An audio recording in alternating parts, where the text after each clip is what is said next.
अस्सलाम वालेकुम दोस्तों, कैसे हैं सब। उम्मीद है खैरियत से होंगे। तो दोस्तों, आज हम बात करेंगे तहरीक पाकिस्तान का पस मंज़र क्या था और क्या ऐसी वजूहात थीं जिनकी बिना पर मुसलमानों को एक अलहदा मुल्क बनाना पड़ा। जानने के लिए वीडियो को एंड तक देखें और मेरे यूट्यूब चैनल को ज़रूर सब्सक्राइब करें ताकि इसी तरह हिस्ट्री से मुतल्लिक आपके नॉलेज में इजाफ़ा होता रहे। तो चलिए दोस्तों, वीडियो शुरू करते हैं। 1857 में मुगलिया सल्तनत के ज़वाल के बाद जब आखिरी हुक्मरान बहादुर शाह ज़फ़र को शिकस्त देकर अंग्रेज़ों ने हिंदुस्तान पर कब्ज़ा किया तो अंग्रेज़ हुक्मरानों और हिंदुओं के मुस्लिम मुखालिफ गठजोड़ ने मुसलमानों को ग़ुलामी के अंधेरी गार में धकेलने की मज़मूम कोशिशें शुरू कर दी। अंग्रेज़ साम्राज्य को सबसे ज़्यादा ख़तरा मुसलमानों से था, क्योंकि ये हाकिम कौम थी, किसी वक्त भी सर उठाकर अज़मत रफ्ता बहाल करने की कोशिश कर सकते थे और हिंदू जो कलील अरसे से राया बनकर रह रहे थे इसी हाल में मुतमईन और खुश थे, बल्कि अब इन्हें अंग्रेज़ों से मिलकर मुसलमानों को दबाने का मौका हाथ आ गया था।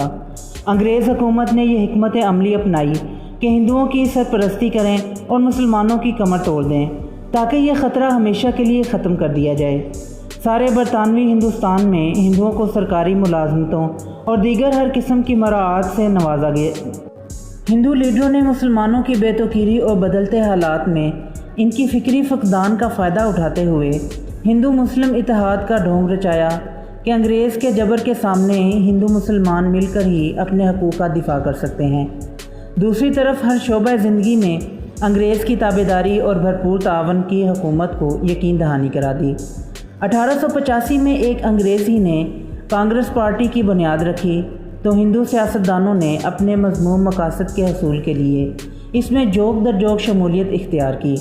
मुसलमान जो गद्दार हाकिमों और बहादुर शाह ज़फ़र की शिकस्त के बाद दिल शिकस्ता परेशान हाल थे, इन्हें कांग्रेस में शमूलियत ही में इस ज़बूं हाली से निकलने की उम्मीद नज़र आई।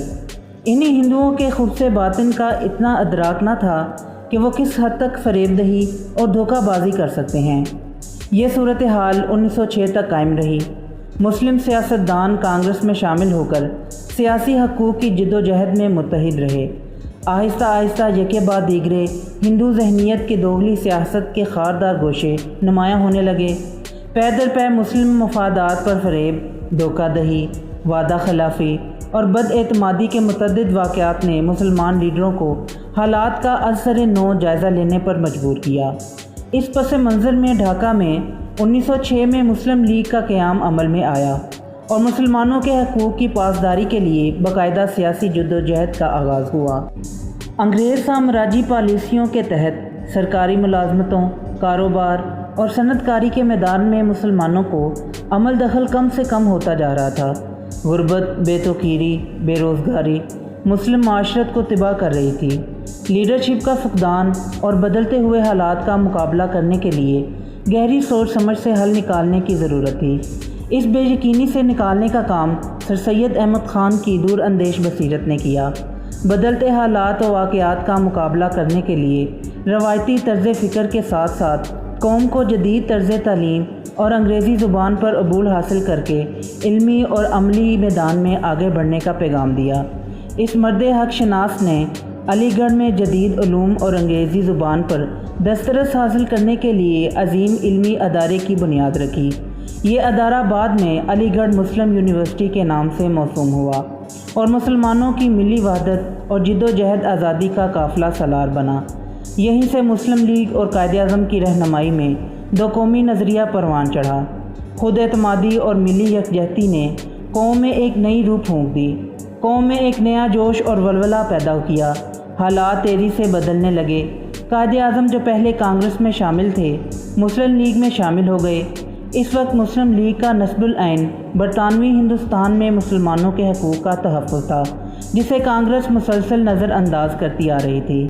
मुस्लिम लीग ने मुसलमानों की अलहदा कौमी हैसियत मनवाने के लिए जुदागाना इंतखाब का मुतालबा पेश कर दिया तो पंडित जवाहर लाल नेहरू की सरकर्दगी में हुकूमत ने जायज़ा कमेटी कायम कर दी। इन्हीं दिनों मौलाना मोहम्मद अली, मौलाना शौकत अली जौहर की क़ियादत में तहरीक खिलाफत ज़ोरों पर थी। मुसलमान इसमें जोग दर जोग शामिल होकर अंग्रेज़ों के ख़िलाफ़ और तुर्की की हमायत में पुरज़ोर मुज़ाहरे कर रहे थे।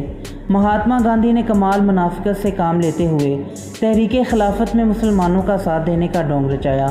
یہ دو قومی نظریہ کے خلاف ایک شاطرانہ چال تھی جو کامیاب نہ ہوئی۔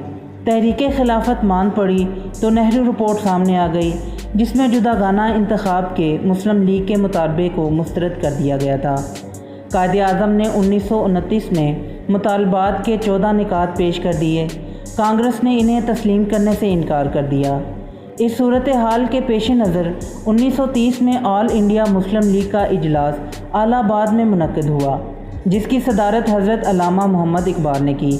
اس کانفرنس کا پس منظر ہندوستان میں اکثر علاقوں میں بڑے پیمانے پر مسلم کش فسادات میں ہندوؤں کے ہاتھوں بے گناہ مسلمانوں کے خون کی ہولی، ہزاروں مردوں، عورتوں اور بچوں کا قتل، مسلمانوں کے محلے اور مکانات جلا کر لوگوں کو بے گھر کر دیا گیا تھا۔ اب ہندو مسلم تضادات اور دشمنی کھل کر سامنے آ گئی تھی۔ کانگریس کی ہٹ دھرمی بھی مسلسل جاری تھی۔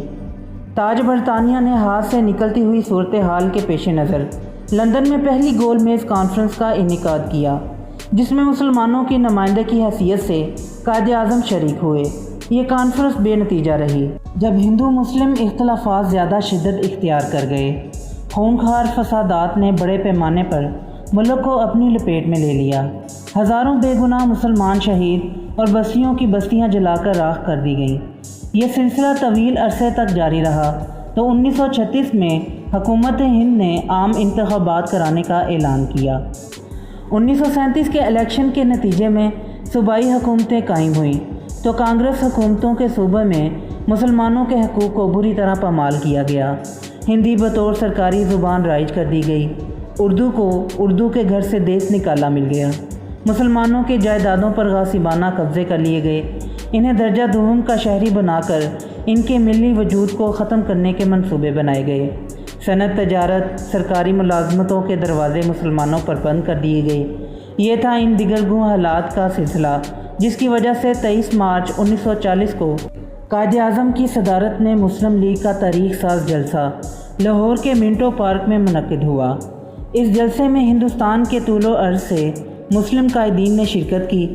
جلسہ کے آخری سیشن میں تاریخی قرارداد پاکستان پاس کی گئی۔ جلسہ گاہ کے سٹیج کا یہ وہی مقام ہے جہاں مینار پاکستان پوری شان سے کھڑا ہے۔ پارک کا نام اب اقبال پارک ہے۔ تو دوستو، یہ تھی آج کی ویڈیو پسند آئی ہو تو لائک ضرور کریں اور میرے یوٹیوب چینل کو سبسکرائب کریں۔ پھر ملتے ہیں ایک نئی ویڈیو کے ساتھ، تب تک کے لیے اجازت دیں۔ اللہ حافظ۔